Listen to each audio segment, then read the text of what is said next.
जय हिंद। स्वागत है आप सभी का अपने यूट्यूब परिवार बीए सेमेस्टर वाला में।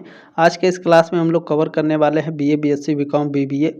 आपका 6 सेमेस्टर में को करिकुलर कोर्स का एग्जाम होता है communication skill and personality development का। ठीक है, तो ये वीर बहादुर सिंह पूर्वांचल विश्वविद्यालय में आप लोगों का एग्जाम हो गया। इसका आंसर की जितने भी बच्चे हैं सभी लोग मिला लीजिएगा, आपके 75 क्वेश्चन पूछे गए थे। ठीक है, बाकी आने वाले विश्वविद्यालय में जो आपके एग्जाम है महात्मा गांधी काशी विद्यापीठ में 5 मई को, इनके लिए बहुत ही इंपॉर्टेंट रहेगा।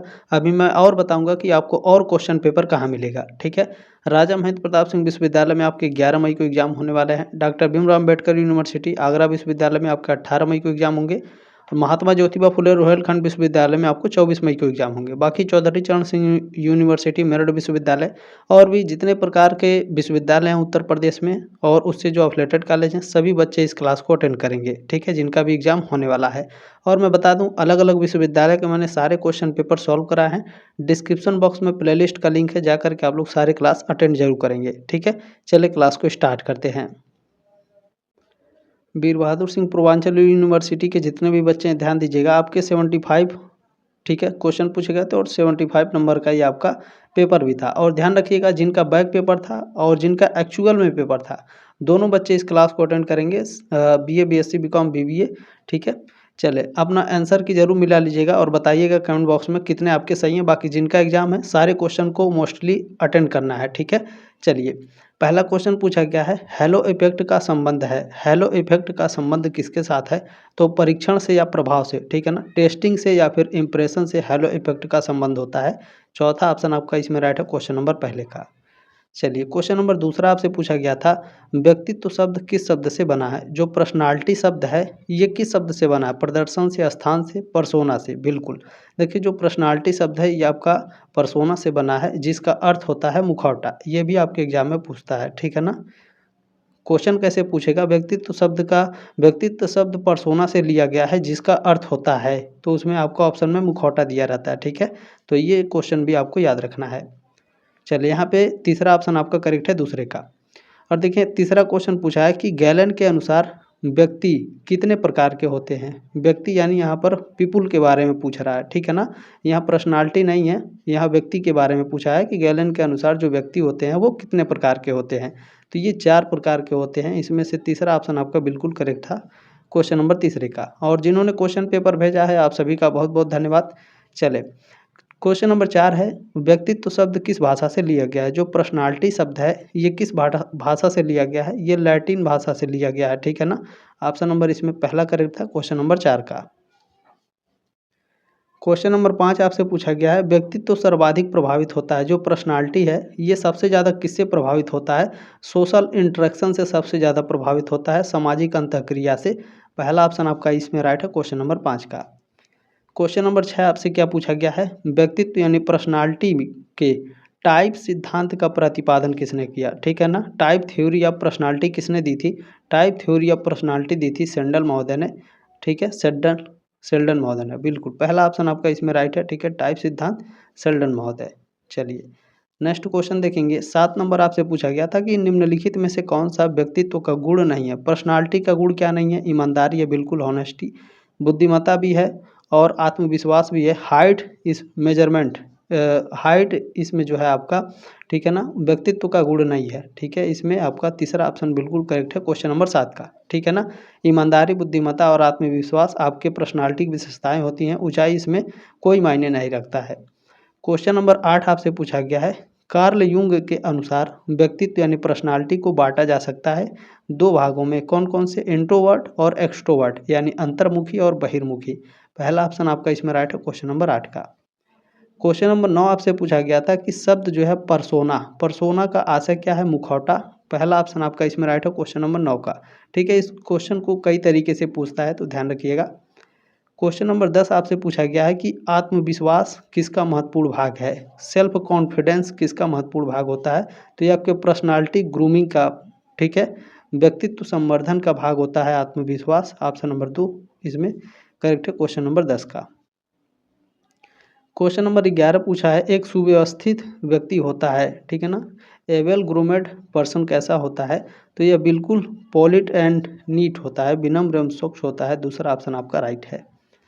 चलिए क्वेश्चन नंबर 12 आपसे पूछा गया है, व्यक्तित्व यानी पर्सनालिटी के आकलन में रोडसा टेस्ट किसका उपयोग करता है? तो जो रोडसा टेस्ट है ये इंक ब्लॉट्स का टेस्ट करता है, स्याही धब्बे का। दूसरा ऑप्शन आपका इसमें राइट है। ठीक है। चलिए क्वेश्चन नंबर 13 आपसे पूछा गया है, 16 व्यक्तित्व का कारक प्रश्नावली का विकास किया। ठीक है ना, ये किसके द्वारा किया गया था? यह आपका कैटल महोदय के द्वारा किया गया था, 16 व्यक्तित्व कारक प्रश्नावली का विकास। ठीक है ना। चलिए नेक्स्ट क्वेश्चन 14 नंबर पूछा गया है, व्यक्तित्व के निर्धारक क्या हैं? पर्सनालिटी के निर्धारक क्या हैं? तो देखें इसमें पर्सनालिटी के निर्धारक हैं आपके भौतिक वातावरण कैसा है, ठीक है, फिजिकल इन्वायरमेंट कैसा है, हेरिडिटी यानी वंशानुक्रम, और आपका एक्सपीरियंस, ठीक है, जो अनुभूति है, ये सभी क्या है? पर्सनालिटी के निर्धारक होते हैं। चौथा ऑप्शन आपका राइट है। क्वेश्चन नंबर 15 आपसे पूछा गया है, आरटी एक परीक्षण है जो मापता है, आरटी यानी रोडसा टेस्ट, ठीक है ना, तो ये किसको मापता है? ये आपके पर्सनालिटी को मापता है। ठीक है ना, ऑप्शन नंबर इसमें तीसरा करेक्ट है। चले क्वेश्चन नंबर 16 पूछा गया है कि साक्षात्कार यानी इंटरव्यू शब्द की उत्पत्ति हुई है, इंटरव्यू शब्द की उत्पत्ति किससे हुई है? इंटरव्यूअर से हुई है। ठीक है ना, ऑप्शन नंबर इसमें तीसरा करेक्ट हो जाएगा क्वेश्चन नंबर 16 का। नेक्स्ट क्वेश्चन देखेंगे 17 नंबर पूछा गया है, साक्षात्कार यानी इंटरव्यू का मुख्य उद्देश्य है, इंटरव्यू का मुख्य उद्देश्य क्या होता है? व्यक्तित्व की जांच करना यानी पर्सनालिटी को टेस्ट करना और आपके नॉलेज को टेस्ट करना, ये आपके साक्षात्कार यानी इंटरव्यू के मुख्य उद्देश्य होते हैं। तो तीसरा ऑप्शन आपका करेक्ट है, दोनों आपके राइट हो जाएंगे। अगला क्वेश्चन देखें 18 नंबर पूछा गया, एक समूह चर्चा यानी ग्रुप डिस्कशन की आदर्श अवधि क्या होनी चाहिए? जो यानी आदर्श अवधि यानी टाइम, यानी 10-12 लोग एक साथ बात कर रहे हैं उसे ग्रुप डिस्कशन बोला जाता है। तो इस कितने टाइम तक इसको बात करना चाहिए किसी भी टॉपिक पर? तो 15 से 20 मिनट। तीसरा ऑप्शन आपका इसमें राइट है। चलिए क्वेश्चन नंबर 19 आपसे पूछा गया, साक्षात्कार यानी इंटरव्यू में पहली छवि कितने समय में बनती है? तो पहली छवि आपका इसमें बनती है कितने समय में? 30 सेकंड में। दूसरा ऑप्शन आपका इसमें राइट है क्वेश्चन नंबर 19 का। नेक्स्ट क्वेश्चन 5 नंबर इसमें पूछा गया है, 20 नंबर क्वेश्चन है, मॉक इंटरव्यू क्या होता है? मॉक इंटरव्यू क्या होगा? तो मॉक इंटरव्यू आपका एक छद्म लेकिन अभ्यास साक्षात्कार होता है। ठीक है ना, a fake but practice interview. First option आपका राइट है। क्वेश्चन नंबर 21 जीडी का आशय पूछा गया है, जीडी का आशय क्या है? तो ग्रुप डिस्कशन। ठीक है, दूसरा ऑप्शन आपका इसमें बिल्कुल करेक्ट है, क्वेश्चन नंबर आपका 21 का। ठीक है, क्वेश्चन नंबर 22 देखें आपका पूछा गया है रिज्यूम। ठीक है, रिज्यूम में क्या शामिल होना चाहिए? तो जो आपका रिज्यूम होता है किसी कंपनी में जॉब के लिए या फिर कहीं भी, ठीक है, तो उसमें आपकी आदतें क्या हैं, आपके हॉबीज़ क्या हैं, आपका एजुकेशन क्या है और आपका एक्सपीरियंस क्या है, ये आपके रिज्यूम में शामिल होता है। ठीक है, चौथा ऑप्शन आपका करेक्ट है। क्वेश्चन नंबर 23 आपसे पूछा गया है कि एक समूह चर्चा के लिए यानी एक ग्रुप डिस्कशन के लिए आदर्श समूह समय क्या है? तो आदर्श समूह समय आपका सदस्य, ठीक है ना, इसमें कितने लोग होने चाहिए? तो लगभग 8 से 12 दिया है, तो बिल्कुल कोई दिक्कत नहीं है, 10, 12, 8, 12, ठीक है ना। तो 23 का ऑप्शन नंबर दूसरा बिल्कुल करेक्ट है आपका। क्वेश्चन नंबर 24 आपसे पूछा गया कि निम्नलिखित में से कौन साक्षात्कार का प्रकार नहीं है? साक्षात्कार का प्रकार कौन सा नहीं है? तो देखें इसमें तनाव साक्षात्कार होता है, स्ट्रेस इंटरव्यू है, एग्जिट इंटरव्यू यानी निकासी साक्षात्कार है, बिहेवियरल इंटरव्यू है, ठीक है ना, स्पोर्ट इंटरव्यू आपका नहीं है। तो तीसरा ऑप्शन आपका राइट है क्वेश्चन नंबर 24 का। क्वेश्चन नंबर 25 आपसे पूछा गया है रिज्यूम की आदर्श लंबाई क्या होनी चाहिए? रिज्यूम की आदर्श लंबाई 1 से 2 पृष्ठ होना चाहिए।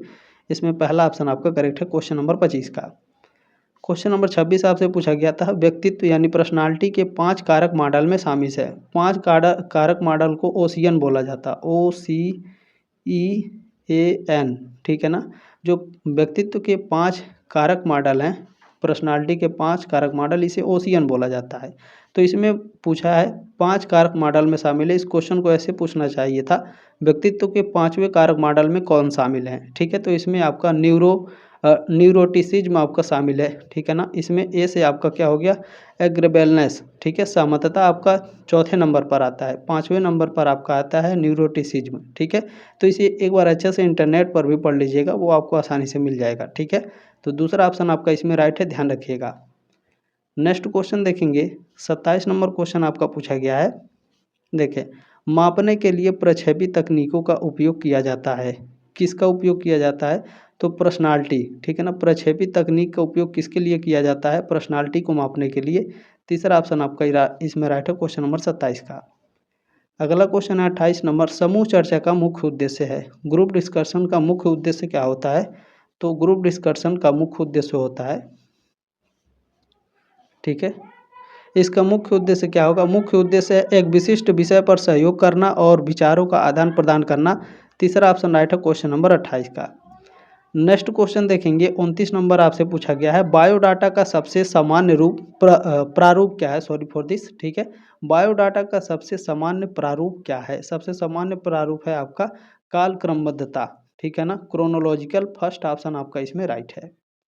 अगला क्वेश्चन है 30 नंबर, साक्षात्कार यानी इंटरव्यू के समय प्रवेश करना चाहिए। तो प्रवेश करना चाहिए शांत रूप से, ठीक है ना। पहला ऑप्शन आपका इसमें राइट है, क्वेश्चन नंबर 30 का।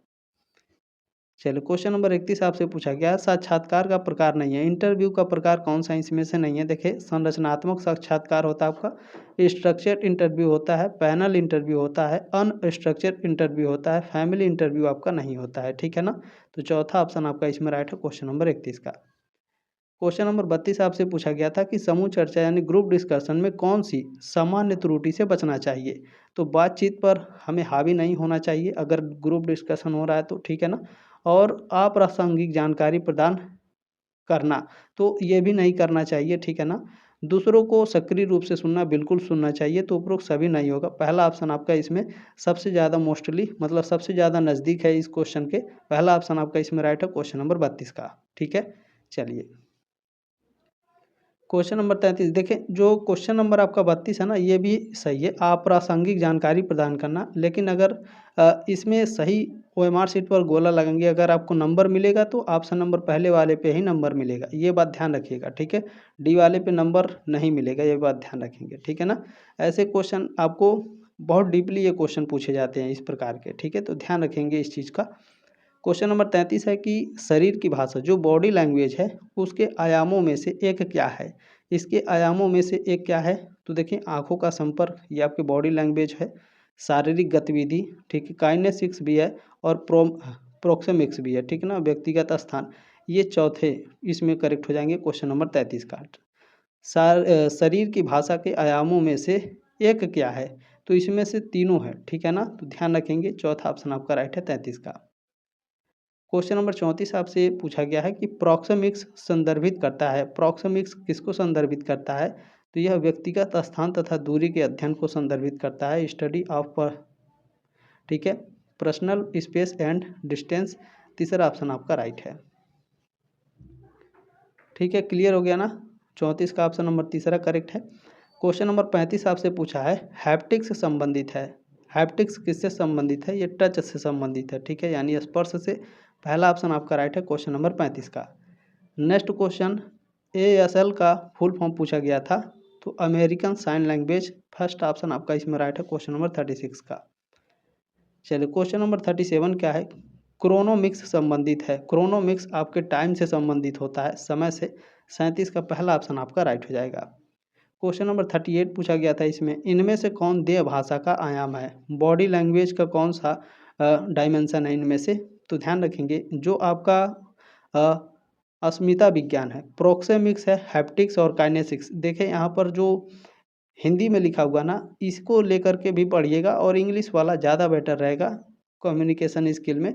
नहीं तो क्या होता है, देखिए आपका पेपर इंग्लिश में बनाया जाता है, हिंदी में ट्रांसलेट होता है, तो बहुत दिक्कत होती है। अब देखिए यहाँ पर हैप्टिक्स लिखा है, हैप्टिक्स लिख दिया, लेकिन काइनेसिक्स लिखा है, यहाँ देह संचालन लिखा है। तो इस तरीके से जब आपका ट्रांसलेट होता है ना, तो पूरी तरीके से ट्रांसलेट भी नहीं हो पाता है, ठीक है। तो ये चीज़ आपको ध्यान रखना है, हिंदी और इंग्लिश दोनों पढ़ना है।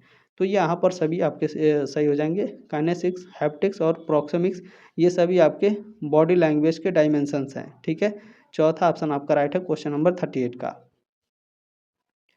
क्वेश्चन नंबर 39 है कि टोन, पिच और गति किसके घटक हैं? टोन, पिच और गति ये पैरा लैंग्वेज के घटक हैं। दूसरा ऑप्शन आपका राइट है। क्वेश्चन नंबर 40 आपसे पूछा गया है कि वोकेलिक्स शारीरिक भाषा का एक आयाम के अध्ययन को संदर्भित करता है। किसे? तो स्वर संबंधी, स्वर को संबंधित करता है। वोकल इंटोनेशन को, ठीक है, इंटोनेशंस को, ठीक है ना। तीसरा ऑप्शन आपका इसमें राइट हो जाएगा, क्वेश्चन नंबर 40 का। नेक्स्ट क्वेश्चन देखिएगा 41 नंबर पूछा गया है, जब कोई सुनते समय सिर हिलाता है तो यह आमतौर पर संकेत करता है किसका? सहमति का संकेत करता है। ठीक है, दूसरा ऑप्शन आपका राइट है। अगला क्वेश्चन है 42 नंबर पूछा गया है, शारीरिक भाषा यानी बॉडी लैंग्वेज में घ्राण विज्ञान के अध्ययन से संबंधित है गंध यानी स्मेल। पहला ऑप्शन आपका इसमें राइट हो जाएगा। क्वेश्चन नंबर 43 आपसे पूछा गया था कि काइनेसिक्स मुख्यतः किसके अध्ययन पर केंद्रित है? काइनेसिक्स मुख्य रूप से ये केंद्रित है आपके शारीरिक गतिविधियों पर, बॉडी मूवमेंट पर। दूसरा ऑप्शन आपका राइट है। क्वेश्चन नंबर 44 पूछा है कि निम्न में से कौन सा गैर मौखिक संचार का उदाहरण है, यानी नॉन वर्बल कम्युनिकेशन का उदाहरण कौन सा है? तो देखिए, फ़ोन कॉल करना, ठीक है। नॉन वर्बल कम्युनिकेशन है क्या? ईमेल भेजना और पत्र लिखना। गैर मौखिक संचार उदाहरण हैं चेहरे की अभिव्यक्ति, तो फेशियल एक्सप्रेशन, जो चेहरे की अभिव्यक्ति है ना, ये आपका नॉन वर्बल कम्युनिकेशन है। बाकी ये वर्बल कम्युनिकेशन है, ईमेल भेजना, पत्र लिखना, मतलब फ़ोन कॉल करना। ठीक है, ये तीनों क्या है? Verbal communication. ये आपका नॉन वर्बल कम्युनिकेशन है, चेहरे की अभिव्यक्ति यानी फेशियल एक्सप्रेशन। क्वेश्चन नंबर 45 पूछा है कि आत्म जागरूकता यानी सेल्फ अवेयरनेस का प्राथमिक लक्ष्य क्या है? इसका प्राथमिक लक्ष्य होता है अपने स्वयं के विचारों, भावनाओं और व्यवहारों को पहचानना और समझना। तीसरा ऑप्शन आपका राइट है 45 का। क्वेश्चन नंबर 46 आपसे क्या पूछा गया है, ध्यान रखेंगे। पूछा गया है कि निम्नलिखित में से कौन सा सोशल मीडिया पर अशिष्ट माना जाता है? सोशल मीडिया पर अशिष्ट माना जाता है चेतावनी के बिना ठीक है, स्पाइडर पोस्ट करना। चौथा ऑप्शन आपका इसमें राइट है। क्वेश्चन नंबर 47 आपसे क्या पूछा गया है, कोविड-19 किस सन में शुरू हुआ? तो आप सभी लोग जानते हैं कोविड-19 2019 में शुरू हुआ था, मार्च में। ठीक है, चौथा ऑप्शन आपका इसमें राइट है। क्वेश्चन नंबर 48 है, सोशल मीडिया कैसा मंच है? सोशल मीडिया ये आपका कैसा मंच है? ये आपका वर्चुअल प्लेटफॉर्म है, यानी आभासी मंच है। ठीक है, आपका इसमें पहला ऑप्शन राइट है क्वेश्चन नंबर 48 का। चलिए, क्वेश्चन नंबर 49 आपसे पूछा गया है, सोशल मीडिया का अनुशंसी माध्यम क्या नहीं है? अनुशंसी माध्यम क्या नहीं है सोशल मीडिया का? सब ऑर्डिनरी मीडियम। ठीक है ना, कौन सा नहीं है? तो इसमें देखें सेल्फ रिफ्लेक्शन। ठीक है ना, सेल्फ रिफ्लेक्शन यानी आत्मचिंतन आपका सोशल मीडिया का अनुषंगी माध्यम नहीं है, यानी सब ऑर्डिनरी मीडियम नहीं है, ध्यान रखिएगा। चौथा ऑप्शन आपका राइट है। क्वेश्चन नंबर 50 पूछा गया है कि पोस्ट कोरोना युग में अभिवादन करते समय दूरी बनाए रखना क्या दर्शाता है? तो यह आपका रिस्पेक्ट, सम्मान दर्शाता है। पहला ऑप्शन आपका राइट है। अगला क्वेश्चन देखेंगे 51 नंबर आपसे पूछा गया था, संप्रेषण यानी कम्युनिकेशन, कम्युनिकेशन प्रक्रिया में सम्मिलित है, क्या सम्मिलित है? तो प्रेषक यानी भेजने वाला, संदेश यानी जो मैसेज है, इनकोडिंग, ये तीनों आपके क्या हैं? कम्युनिकेशन के भाग हैं या फिर इस प्रक्रिया में शामिल होते हैं। चौथा ऑप्शन आपका राइट है। क्वेश्चन नंबर आपका 52 पूछा गया था, निम्नलिखित में से कौन सा संचार चैनल का एक प्रकार है? संचार चैनल का प्रकार कौन सा है? तो देखें, इसमें फॉर्मल है, इनफॉर्मल है और वर्बल, ये तीनों आपके क्या हैं? ये तीनों आपके कम्युनिकेशन चैनल के माध्यम है। ठीक है ना, या फिर प्रकार हैं। तो चौथा ऑप्शन आपका इसमें राइट है क्वेश्चन नंबर 52 का। नेक्स्ट क्वेश्चन देखेंगे 53 नंबर पूछा है, निम्नलिखित में से कौन सा मौखिक संचार यानी वर्बल कम्युनिकेशन का उदाहरण है? तो मौखिक संदेश, ईमेल भेजना और लिखित संदेश, ये तीनों क्या है? अभी ऊपर मैंने आपको पढ़ाया, ये वर्बल कम्युनिकेशन है। ठीक है ना, तो चौथा ऑप्शन आपका राइट है 53 का।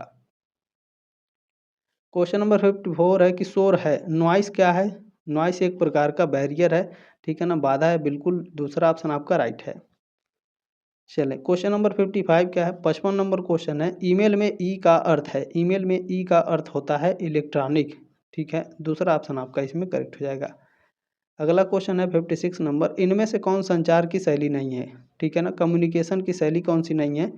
तो इनमें से आप देखेंगे जो पैसिव है, एग्रेसिव है और असर्टिव, निश्चयात्मक, आक्रामक और निष्क्रिय, ये तीनों आपके शैली हैं लेकिन प्रभावशाली नहीं है।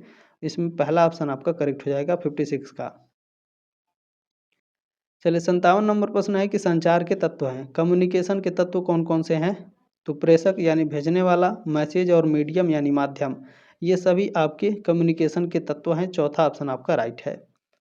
अगला क्वेश्चन है 58 नंबर पूछा गया है, इनमें से कौन 7 CS के प्रभावी संचार में सम्मिलित नहीं है? 100% गारंटी के साथ ये हर एग्जाम में क्वेश्चन पूछा जाता है। ठीक है, तो 7 CS को जितने भी बच्चे हैं एमजी के, वीपी के और जितने भी आपके एग्ज़ाम होने वाले हैं सभी बच्चे राजा महेंद्र प्रताप सिंह विश्वविद्यालय सभी बच्चे 7 CS को देखिए इंटरनेट पर आसानी से मिल जाएगा, हिंदी और इंग्लिश दोनों में एकदम खटाक 1-2 सेकंड में, ठीक है ना। तो अच्छे से याद कर लेंगे इसको, ठीक है। तो इसमें देखें स्पष्टता, विचारण और शुद्धता ये आपका शामिल होता है। क्लैरिटी, कंसिडरेशन और करेक्टनेस ये तीनों आपके 7 CS में शामिल हैं। कोरिलेशन आपका शामिल नहीं है, तो इसमें चौथा ऑप्शन आपका करेक्ट हो जाएगा। चलिए नेक्स्ट क्वेश्चन है 59 नंबर पूछा गया है, इनमें से कौन संप्रेषण बाधा है? कम्युनिकेशन का बाधा कौन सा है इनमें से? तो देखें भौतिक बाधा है, फिजिकल बैरियर, पर्सनल बैरियर और लैंग्वेज बैरियर, ये सभी आपके क्या हैं? ये सभी कम्युनिकेशन के बाधा हैं, ठीक है ना। तो डी ऑप्शन आपका करेक्ट हो जाएगा क्वेश्चन नंबर 59 का। नेक्स्ट क्वेश्चन है 60 नंबर की, संचार यानी कम्युनिकेशन के संबंध में सहानुभूति, सहानुभूति यानी इम्पैथी, ठीक है। तो इम्पैथी का क्या आशय है? इम्पैथी का आशय क्या होता है? तो ध्यान रखेंगे किसी अन्य व्यक्ति की भावनाओं और दृष्टिकोण को समझने और साझा की क्षमता। चौथा ऑप्शन आपका इसमें राइट हो जाएगा। नेक्स्ट क्वेश्चन पूछा गया है, कौन सा गुण प्रेरणादायक नेतृत्व से संबंधित है? प्रेरणादायक यानी इंस्पायरेशनल लीडरशिप से कौन संबंधित है आपका? तो आत्मविश्वास और दृष्टिकोण, सेल्फ कॉन्फिडेंस एंड विजन, ठीक है। तीसरा ऑप्शन आपका राइट है। क्वेश्चन नंबर 62 आपसे पूछा गया, निम्नलिखित में से कौन सा संचार प्रक्रिया का अंतिम चरण माना जाता है? कम्युनिकेशन का अंतिम चरण कौन सा माना जाता है? फीडबैक, ठीक है। पहला ऑप्शन आपका इसमें राइट है, प्रतिपुष्टि। क्वेश्चन नंबर 63 है कि अंगूरी लता, अंगूरी लता को ग्रेप वाइन बोलते हैं। ग्रेप वाइन कम्युनिकेशन का मतलब क्या है? तो इसका मतलब होता है अनौपचारिक, ठीक है ना। पूछेगा ग्रेप वाइन कम्युनिकेशन कैसा कम्युनिकेशन है? इनफॉर्मल कम्युनिकेशन है, ठीक है। दूसरा ऑप्शन आपका राइट है। नेक्स्ट क्वेश्चन है, पैरा लैंग्वेज सम्मिलित करता है। पैरा लैंग्वेज किसको सम्मिलित करता है? तो टोन और पिच को सम्मिलित करता है। दूसरा ऑप्शन आपका इसमें राइट है।